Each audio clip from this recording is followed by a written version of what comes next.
Hey everybody, Camper here. Welcome to my channel.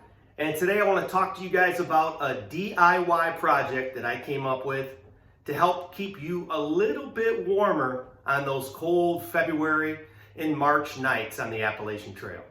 Stay tuned. You know, after doing quite a bit of research on trying to come up with different ways to increase the R value of my sleep system, I came across an item kind of by accident. I was in the kitchen and I was getting ready to take a hot pan out of the oven, and I grabbed a hold of a pot holder, you know, a hot pad. And I looked at it and I thought, hey, this reflects the heat. What is on the inside of a hot pad? So I went ahead and I Googled it. And what I came up with, it's a material called Insulbrite. And it's this fabric material that has this tinfoily type material woven into the fabric. And this is it right here. And you can kind of even hear, just slightly, that material. And so basically what it is, it's called polyester and mylar. That's what it's made of. It's machine washable and dryable. It's made in the USA. And it is needle punched insulated lining that reflects the heat. It's mostly used in pot holders, hot pads, and it's even used in as a lining for an ironing board. So again, all these items reflect the heat. Now this I got at this fabric store called Fields Fabrics, but I checked online. Every fabric store in America carries this. It's very popular. Anybody out there that likes to make their own hot pads and make their own ironing board covers, they use this material. It's very inexpensive. It comes in under $5 a yard. So for what I needed at first when I bought this, I spent about $10 worth of material, and I just because I got a little bit extra because I knew I was going to be cutting it down. Now, I have spent, you know, a decent amount of money like everybody else out there on my sleep system. You know, I'm very happy with my Enlighten Equipment Convert sleeping bag, my Nemo Tensor insulated sleeping pad, and my Sea to Summit reactor liner. I'm very happy with my sleep system, and it really does a great job of keeping me warm.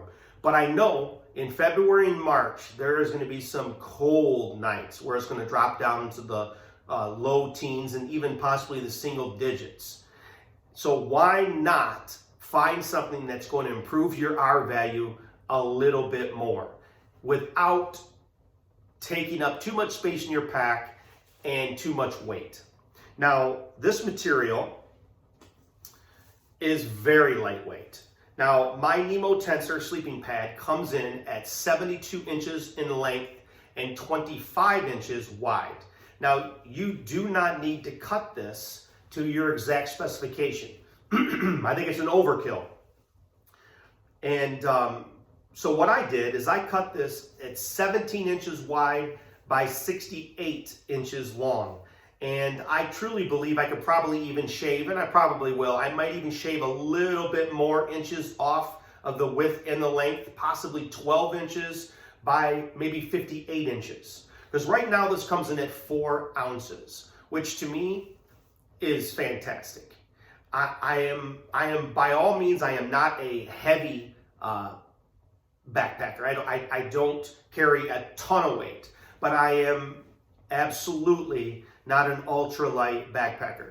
Comfort to me is more important on a daily and nightly basis than weight. Again, I am not incredibly a heavy backpacker, but again, I want to be warm and I want to be comfortable. So this is why I came up with this idea, this little do-it-yourself hack. Now, I tested it out in the backyard the other night. It got down to 24 degrees, and my breath, when I was blowing up my Nemo Tensor, you know, you blow the hot air into the inflatable sack, and then you press that air into your pad. I kept warm the entire night, and whenever I would wake up, whether it was a neighbor's dog barking or whatever, I would feel my pad, and I could still feel the warm breath from when I blew to blow that baby up. So this really does a great job. I'm not for sure how many degrees it improves your R value, but it definitely improves it. And I think equally as important what this does, because of the type of material, it's not a very slippery material. When you put this underneath your rubber sleeping pad, your sleeping pad does not slide around when you turn over, roll over at night.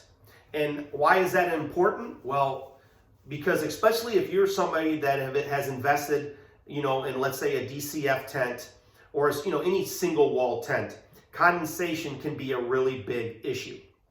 It can become a big issue because if your gear touches the side of your tent or your sleep system touches the side of your tent, it's going to make your whole system wet and damp, and that increases the weight, and it kind of defeats the whole purpose of getting a carbon fiber type tent. So not only does this improve your R value, this keeps your sleeping pad right where you want it. It's not going to slide all over the place. So this is absolutely Camper 2020 approved. Go check it out. Insulbrite, any fabric store out there in America. Have a great day.